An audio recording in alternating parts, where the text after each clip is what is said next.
आपण पाहत आहात लोकशाही महाराष्ट्र न्यूज।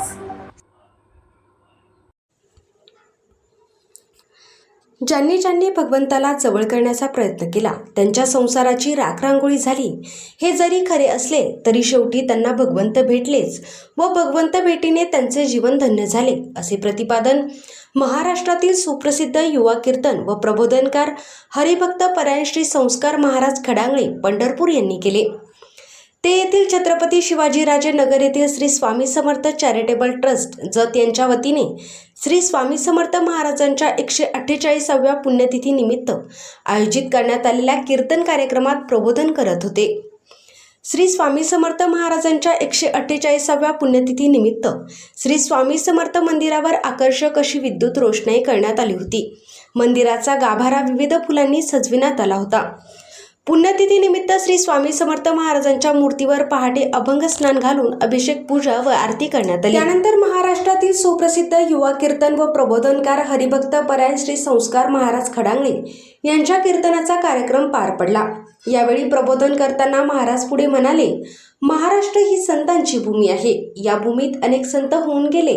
त्यांनी आपला संसार सोडून परमात्म्याच्या भेटीच्या ओढीने जगनिंदा सहन केली। जगद्गुरु श्री संत तुकाराम महाराज, संत ज्ञानेश्वर, संत सखुबाई, संत चोखामेळा, संत मीराबाई, संत जनाबाई, संत एकनाथ, संत नामदेव आदी संतांनी भगवंताच्या प्राप्तीसाठी जगनिंदा सहन केली। त्यानंतरच त्यांची आणि भगवंताची भेट झाली, असेही महाराज म्हणाले। श्री स्वामी समर्थ महाराज हे देह सोडून जरी गेले असले तरी भक्तांच्या हाकेला ते धावून येतात। याची प्रचिती अनेक भक्तांना येत असून आपले जे काही आहे ते सर्व काही आपले नसून ते स्वामींचे आहे अशी भावना भक्तांची आहे। अशा भक्तांच्या आयुष्यात स्वामी काहीही कमी पडू देत नाही। त्यामुळे सर्वांनी स्वामी नामाचा गजर केला पाहिजे, असेही महाराज म्हणाले।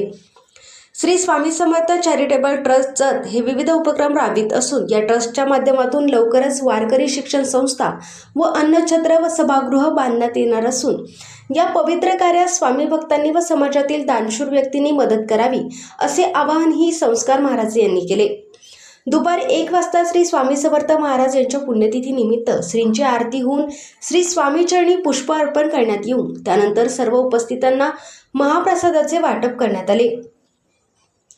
यावेळी शशिकांत काळगी, इंजिनियर विश्वनाथ शिंदे, माजी प्राचार्य वसंतराव बोराडे, सुभाष हातेकर सांगोला, दिनराज वाघमारे, प्रतीक अकलंगी आदी मान्यवर उपस्थित होते।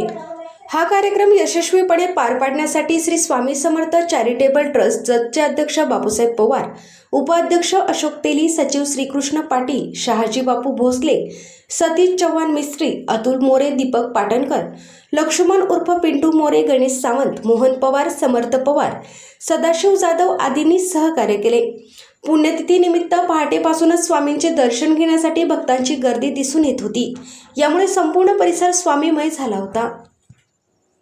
विंचू वाईट आहे का? विंचवाची नागी वाईट आहे, विंचवाची नागी वाईट आहे। त्याप्रमाणे दुर्जन वाईट नाही तर दुर्जनातलं दुर्गुण वाईट आहे। ऐका, सापाचं दात काढलं साप सज्जन आहे, विंचवाची नागी काढली विंचू सज्जन आहे। आणि त्याप्रमाणे दुर्जनातले जर दुर्गुण जर काढले तर दुर्जन सुद्धा सज्जनच आहे, हे संतांचं म्हणणं, हे संतांचं म्हणणं बरोबर आहे का? तेवढं मला सांगा, संत कधी दुर्जन माणसाला मारत नसतात तर संत दुर्जनातलं दुर्गुण बाहेर काढत असतात। उलट मी कधी असं म्हणेन, दुर्जनाचं सज्जनावरती उपकार आहे, वाईट माणसाचा चांगल्या माणसांवरती उपकार आहेत। आणि तुकोबाऱ्यांच्या काळामध्ये सगळी जर लोक तुकोबाऱ्यांसारखी असती तर तुकोबाऱ्यांना किंमत मिळाली असती का?